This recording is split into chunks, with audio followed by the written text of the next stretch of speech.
சட்டமன்ற தேர்தலில் காட்டுமன்னார் கோவில் தொகுதியில்தான் போட்டியிடவில்லை என விசிக தலைவர் திருமாவளவன் அறிவித்துள்ளார். இது தொடர்பாக சென்னையில் செய்தியாளர்களுக்கு பேட்டியளித்த அவர், சட்டமன்ற தேர்தலில் போட்டியிடுவதாக அறிவித்ததும் துணை முதலமைச்சர் பதவிக்கு ஆசைப்படுவதாக வதந்திகள் பரப்பப்பட்டன என தெரிவித்தார்.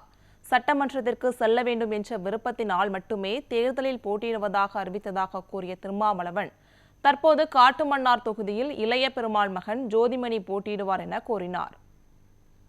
கூட்டணி ஆட்சி குறித்து பேச மாட்டோம், அதற்கான சூழல் இது இல்லை என்று திட்டவட்டமாக மறுதளித்தோம். ஏன் இதை அழுத்தமாக சொல்லுகிறேன் என்றால், நான் போட்டியிடப் போகிறேன் என்று சொன்னதும் ஏதேதோ யூகங்களை ஆளாளுக்கு கட்டமைத்திருக்கிறார்.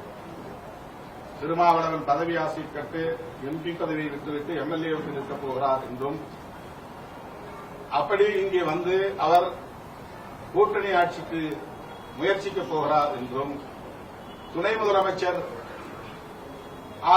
ஆவதற்கு ஆசைப்படுகிறார் என்றும், தொங்கு சட்டசபைதான் உருவாகப் போகிறது என்று திருமாவளவனை யூகிக்கிறார் என்றும், அதனால் அவர் சட்டமன்றத்திலே இருந்தால்தான் கூட்டணி ஆட்சிக்கான கருத்தை உயர்த்தி பிடிக்க முடியும் என்று அவர் கருதுகிறார் என்றும் ஆளாளுக்கு அவரவர் யூகங்களை எல்லாம் செய்திகளாக்குகிறார்கள்.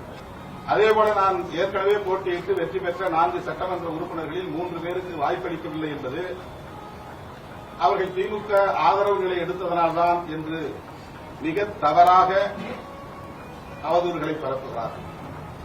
நான் இந்த கூட்டணியில் உறுதியோடு நிற்கிறேன். நான் இந்த கூட்டணிக்கான அரசியலை பேசுகிறேன். அதைத்தான் 4 சட்டமன்ற உறுப்பினர்களும் சட்டப்பேரவையில் எதிரொலித்தார்கள். நான் தேர்தலில் போட்டியிடுவேன் என்பதும், நான் சட்டமன்றத்திற்கு செல்ல வேண்டும் என்கிற விருப்பத்தை தவிர வேறு எந்த நோக்கமும் இல்லை. கூட்டணி ஆட்சியை உருவாக்க வேண்டும் என்று விரும்பினால் சட்டமன்றத்திற்கு போகாமலும் கூட நான் அதை செய்ய முடியும். சட்டமன்றத்திற்குள்ளே போய்தான் அதை செய்ய வேண்டும் என்று இல்லை. வெளியே இருந்தும் நான் எம்பியாக இருந்து கொண்டும் அதை செய்ய முடியும். நான் சொல்லுவதை எங்கள் சட்டமன்ற உறுப்பினர்கள் கேட்கப் போகிறார்கள், அவ்வளவுதான்.